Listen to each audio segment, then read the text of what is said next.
Hello, my name's Paul McCarthy with Hero Facility Services, and welcome to episode 23, I believe, Facilities First.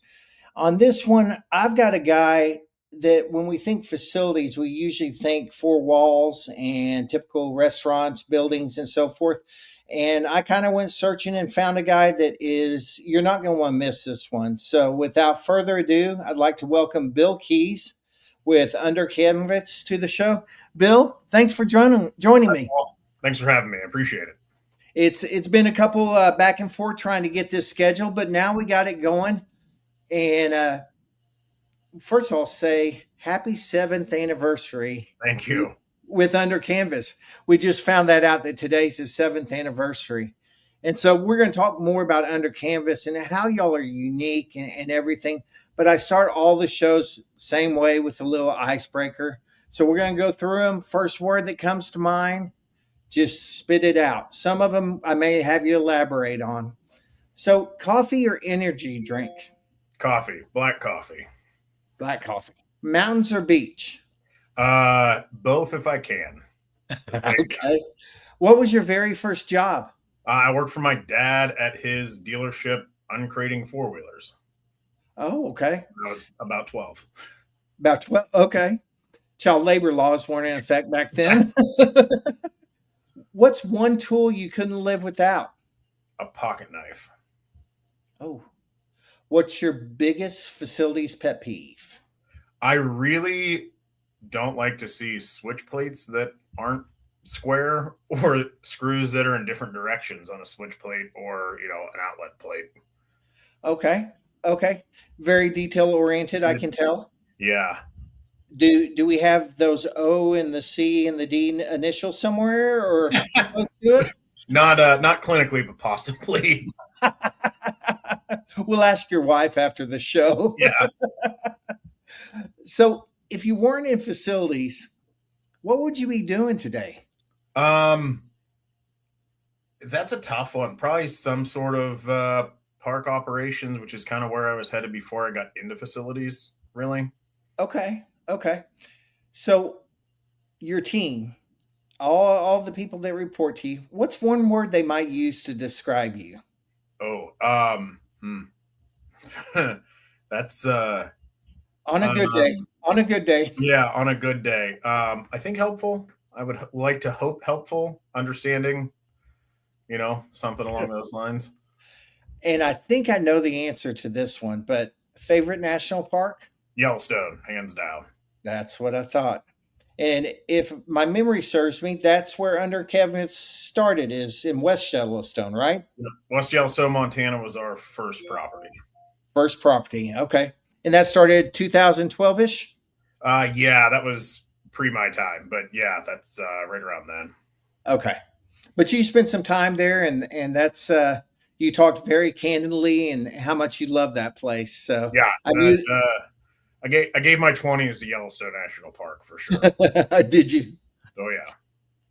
So facilities, it's a word that not many people understand. They think that everything just runs on its own, nothing breaks. So, what is one thing that you think people really misunderstand about facilities management? I think the general thought is it's mostly just maintaining assets or pieces of equipment, more of a maintenance side than, kind of an all encompassing from, infrastructure, roads, buildings, vendor relations, contractors, that it's a much larger umbrella than what I think most people probably assume. Yeah. And it's, from my side being on the vendor side, I see how many different hats you guys and girls wear because I mean, no 2 days are alike for y'all. Yeah. And so you can run into some crazy things and I usually ask this one and with you I have to ask this one. And this is kind of a surprise. What is the craziest facility call you've had so far since you've been at Under Canvas? Um, ooh, I mean, that's that one that one takes a little bit of thought. Um, property, like having a variable frequency drive go out on a well for a whole property Okay. is, that's on like a Friday at 5 o'clock local time is when it I- goes. So Isn't that's, isn't that when it always happens? yeah, Friday at 5 o'clock? yeah. So that one probably, we've had, there was dealing with remote locations, evacuations because of fires, which are out of our control, or hurricane issues with places in the East Coast. I mean, it's there was a little bit of everything. Yeah, you have this lady called Mother Nature that also kind of throws some havoc into your life. Yeah, sometimes she can be very loving, and other times she can be a little bit spiteful.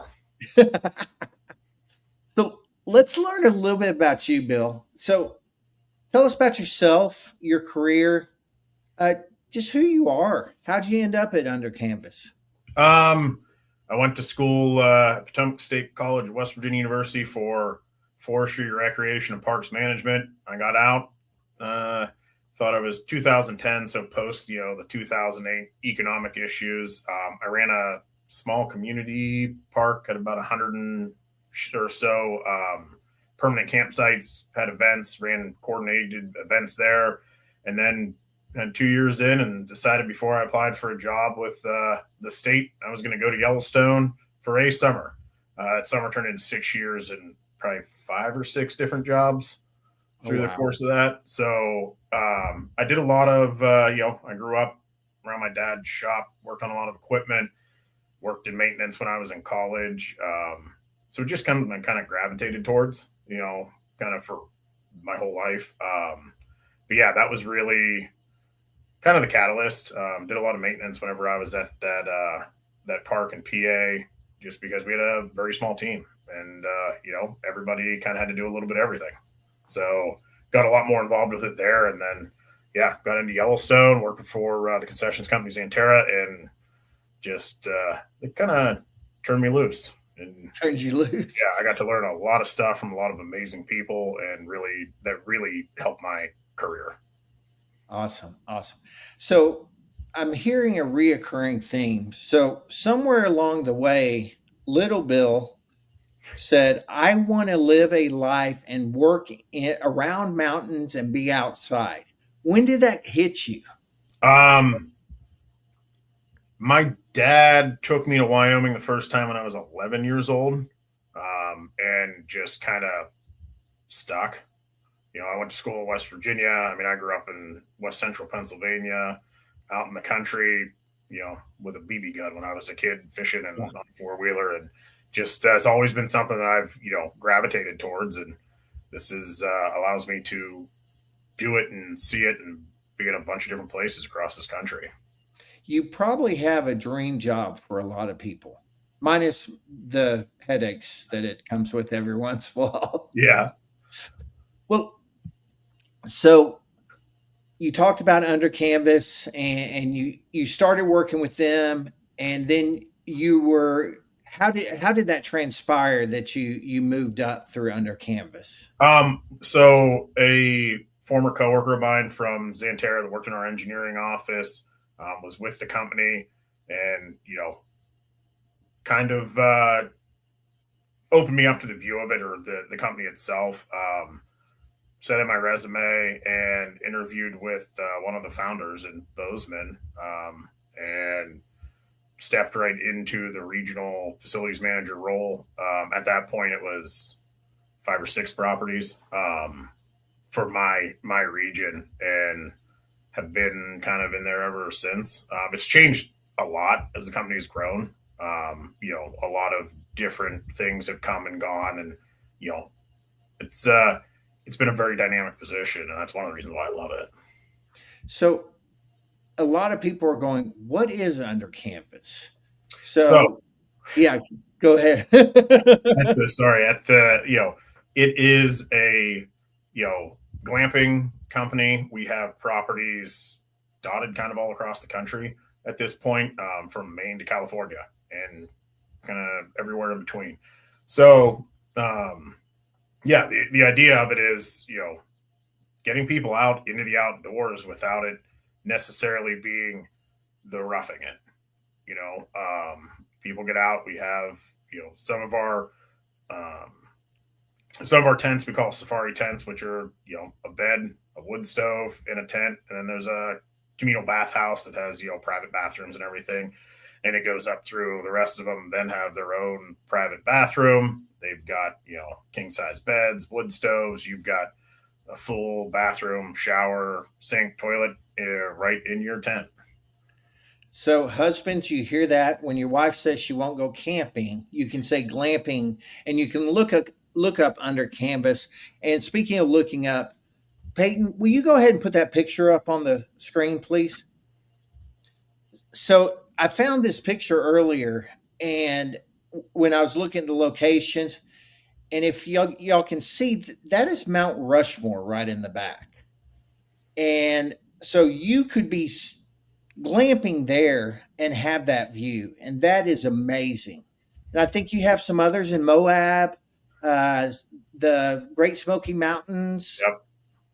14 locations, I believe. I would have to count. I think it's 17 now 17. with everything. We also have a couple that fall under. We have our Alum property, which properties are outside of Moab. We have our outdoor collection, which includes Bar End Ranch in West Yellowstone and Fields of Michigan outside of South Haven, Michigan. So Okay. it's yeah, there's something or some place for everyone, really. So what kind of experience do y'all try to create for your guests? We really try to center around the outdoors.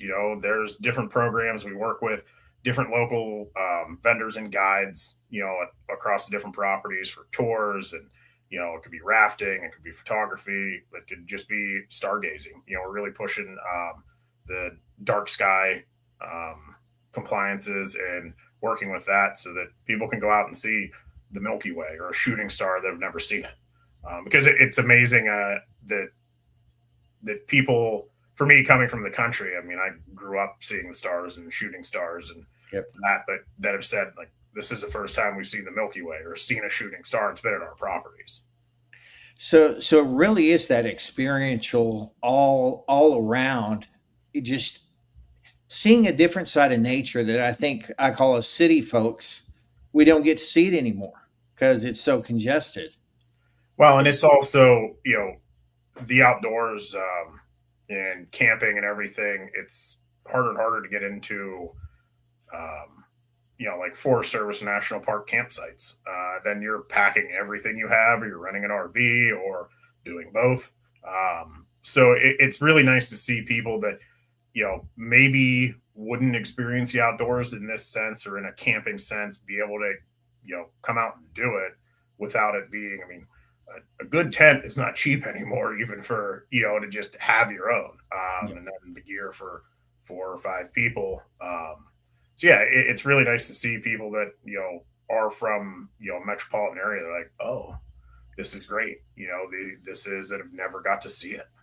It really it really hits home when you get to talk to guests like that. They're like, oh yeah, this is 100% why we do this. that's awesome. That's awesome. So the some of these questions are going to be about facilities because I Mhm. was trying to think about it as we were coming into this. But what are some things that the guests never see that your facilities team is responsible for? I mean, the biggest thing that comes to mind for me would be infrastructure. You know, Remote locations. We're dealing with wells. We're dealing with cisterns. We're dealing sometimes with water treatment. Sometimes with water that has to be hauled in. That and then with infrastructure as well. Waste removal, septic, trash. We try to maintain it that we don't have issues. Nobody wants to see that or deal with that. But I think that's probably those are big systems. Those are the most complex parts of it. Hands down that Yeah. we deal with. And you do have some teams on site that they're kind of the boots on the ground and you just kind of oversee it for all of Yeah, them. and a lot of it'll be as a support mechanism. I've always said since I started this job, my the main part of my job is to be there to support the properties, whether it's, hey, we need to find a vendor for this or check on compliance for something, or just to walk through an issue that they might have never seen before that hopefully I have had the chance to work through and be able to be an asset to them.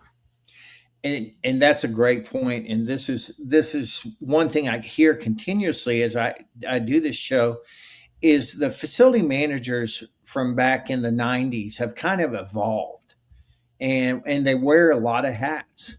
But one of the biggest hats they wear, whether it's at under canvas or at a traditional brick wall, is they educate a lot, and they work with their team and they help their team grow. You mentioned situations that you might have been through that you can help walk them through that. Is that is that a big thing that you're getting to do now? Is the educational side of it with your team? Yeah, and that's honestly um, it's honestly probably the biggest part and what I like the most is being able to pass on knowledge. I've had the privilege of being able to learn from people from kind of all across the country, that have been just one of my people I learned the most from was a union plumber in Long Island who got sick of living in the city and headed out to Yellowstone. And he, walked me through and taught me more plumbing than I probably ever would have learned without working with him. Great electricians, carpenters, boiler techs, just a lot of that all has kind of added up to the experience and the skills that I have and being able to pass that along and teach, some younger people that have never done it how to solder a piece of pipe, like, and they're just you see the sense of accomplishment they have. It's fantastic. It's my favorite part of the job. That's super cool, and I love it that it's so education oriented, because you know I talk about it all the time. I called a timeout in my third quarter, just hoping I don't get to the fourth quarter of my life yet. But it's now more important to me to leave the legacy and teach people and just give them my knowledge, because it's one thing we can all steal for free, right? Yeah. So what's let's do this one. This will be a fun one for you. What does a typical day look like for you and your team? For me, there is a lot of emails, a lot of phone calls. The a lot of the behind the scenes, gathering information for doing projects, making sure, hey, you guys got this taken care of or squared away, or we've got a vendor or contractor set up for X, Y, and Z. Um, for the teams, biggest thing first thing in the morning, making sure guests are taken care of. If there are any complaints that couldn't be taken care of by, say, our night person or somebody that was on overnights, that we're addressing that right off the get go. A lot of preventative maintenance, going through and punching tents before guests come in. Yeah. It's you have to hit that yin and the yang of preventative maintenance, so you're not overdoing it. But getting into those tents before we have guests in is a huge one, because we can catch the things that we might not have heard from a guest because they didn't see it or didn't realize it was an issue. Then the next guest doesn't have to deal with it. It's almost like, in a sense, you're the mayor of your own little city and you have your municipality department. Yeah, yeah. I mean, it's in these the teams do great. I mean, I tell them, I try to make sure they know, like, if it wasn't for them, I wouldn't have a job. I'm here as a resource, but at the end of the day, they're the ones for the most part that are turning the wrenches and making sure that things get taken care of. I'm just here to make sure that we do it in a safe, legal, you know, everything is by the book, and that we get through it and are as successful as possible. Well, I think I'm going to just start calling you the mayor of Yellowstone. That's what we're going to call you. So we talked about it a little bit earlier, but that lady, Mother Nature, and she sometimes jumps in and affects you, whether it be with fires, whether it be with hurricanes, or any other natural disaster type thing. So, do you have any stories or any times that you had to deal with that, and how would you deal with that? um, I mean, all across, kind of since I mean, all of my working career in facilities management have dealt with a lot of Mother Nature's habits. I was a winterkeeper supervisor in Yellowstone National Park, so we were constantly dealing with. I mean, the heaviest year I think I saw when I was there was like 20 feet of total snowfall. So snowpack was a big worry, making sure historic structures didn't collapse. We didn't have anybody injured. The crew was all ropes were good. That all of our stuff was good. A lot there for sure. And the biggest thing I think is the cold, making sure we don't have freeze ups and stuff. Winterization, making sure it's timely and performed well, so then we can save money and not have to fix things. I had a boss that told me, "You make your opening at closing," and I have tried to. I tell every team that to the point where I show up sometimes at a closing, like, "Yeah, we know we're going to make our opening at closing." Yeah, Mother Nature across the board. It's you never know, especially when you're dealing with things that aren't brick and mortar. And this is one of the biggest reasons I wanted you on here is because this is such a fascinating facilities job to me because you have basically a you don't have a roof on top of your head. Yes, we've got a rain fly. Exactly. And dealing with snow and all those other variables, and you still somehow have to make this little city run. Um, just me question random. The tents are slanted; they kind of curve. How do y'all keep the snow off of them? We do have some properties that stay up year round that are in areas that don't get a huge snow load. Um, we use, and there are times when they're up and it does snow. We've had, a foot of snow come down the opening weekend at West Yellowstone while I've been there. And the teams, it is a massive amount of manpower, people working as a team. We use snow rakes. When it starts to melt, sometimes it'll ice up and you're up there, scooping slush off of it if it's a wet snow. It is pure labor to keep the snow off. Wow. Snow rakes, we make sure that people are doing it in a safe manner in groups, and people working in shifts sometimes for 24 hours, a couple hours on, a couple hours off, clearing snow. And they do a fantastic job. Wow. So if you were talking to somebody in facilities who does the brick and mortar style, what do you think is one lesson that they could learn from you at Under Canvas that you've learned? For me, it is taking care of the small things because they do add up. When you've got 80 tents with all that have a water heater, all that have a toilet, a sink, yeah, it's not a massively complex system. We're not running a horizontal tube boiler that's running a hydronic heat system. But if you start having problems with a bunch of these, it adds up real quick. Rather than being one large problem that you can put your best minds on, we might have 85 small problems. So that's I think taking care of the little things is definitely probably something that I've learned for myself coming into it. Like those little things add up, and they add up way quicker than you'll think. It snowballs to stick with it. And you said those two initials earlier, preventive maintenance. Yeah, And that's something that I think the facilities world, it used to be a line item of just a cost. yeah. And now a lot of people are coming around to, oh, wait a minute. Preventive maintenance is going to elongate my asset, whether it be, the tents or whatever you have. So that's one thing that is good to hear, that preventive maintenance is big. And even in your role with Oh your yeah. I mean, city. it's for anything from a tent zipper to a water heater to the equipment we run, golf carts, gators, mules. Just a few minutes and a little bit of time spent working on it can save a massive amount of money and time. And Yeah. even in things like cleaning out a lint trap on a dryer, like it's not preventive maintenance isn't necessarily massively complex or time consuming. You just have to get to it. And that's Yeah. one thing we've done a really good job with. So let me ask you this.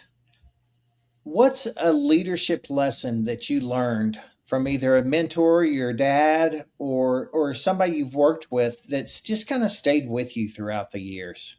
Um, Freshman year of college, I was working at a state park as a custodial worker. Pretty exciting. Also doing professional field experience. And I remember about the first week, I told my dad, I said, I don't like it. I don't want to be here. He's like, well, he's like, just stick with it. You can learn something from every job you've had. And that has really stuck with me, is just trying to pick up something from someone, or, learning a new skill, a new shortcut, however it could be, is learning something from every job and every day. And Yeah. I've really tried to, think of that many times through my career. I don't remember, I'm a little bit older than you, but I don't remember hearing the word growth a lot from my parents. But I hear it all the time now. Our generation, it's about personal growth, Yeah. and it's about making ourselves better. So, where do you see your facilities industry heading in the next couple of years? I mean, I feel like this is, the glamping, the outdoor hospitality continuing to grow.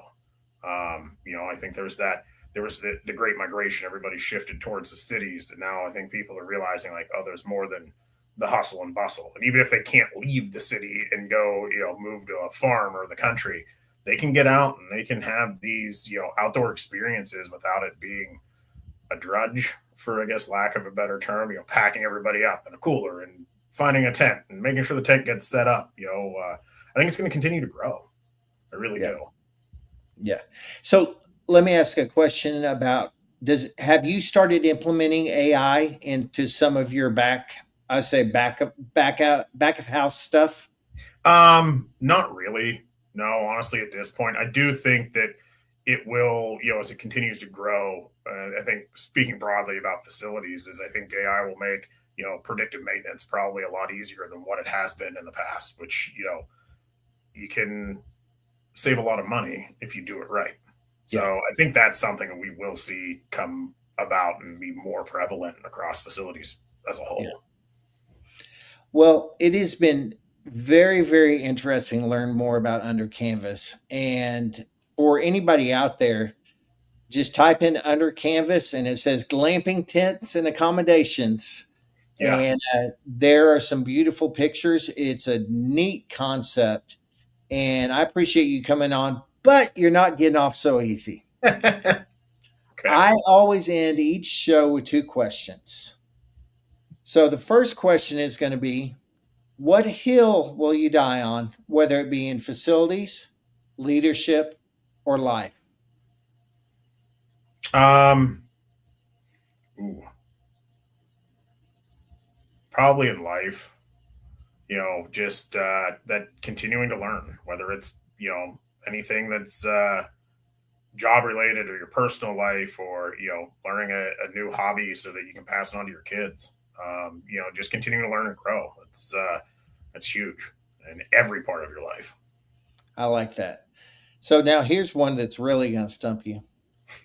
What is the one question I should have asked Bill, but I didn't know I should ask you? Oh, I that that is you have covered a lot, and it's been great. I honestly, that is one. I mean, I anybody that knows me knows that I'm not a loss for words too often, but I really don't know what I would have, if I was in your shoes, what I would have asked differently or in addition. I mean, Okay. I think we covered a lot, for sure. Well, let me ask you this. We have any stupid human tricks we do or anything like that? That I don't know. Maybe I need to ask your wife afterwards. Yeah, there's yeah, I'm sure if you asked her, she would be able to give you a plethora. Uh, Yeah. you know, oh, I don't know. You're stumping me too, and that does not. I mean, twice, two questions in a row.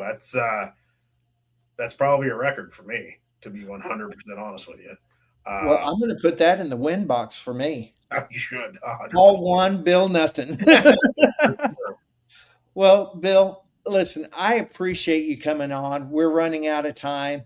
Like I said, if anybody wants to look up Under Canvas, go look at it. It's a great concept. It's a cool concept, and it really is something that I think we city people should look at because you have to get in touch with nature, and it's an awesome concept. So, without further ado, thank you, sir, for being on the Sure. show, Appreciate it. and It was great to talk with you. I really it, enjoyed it.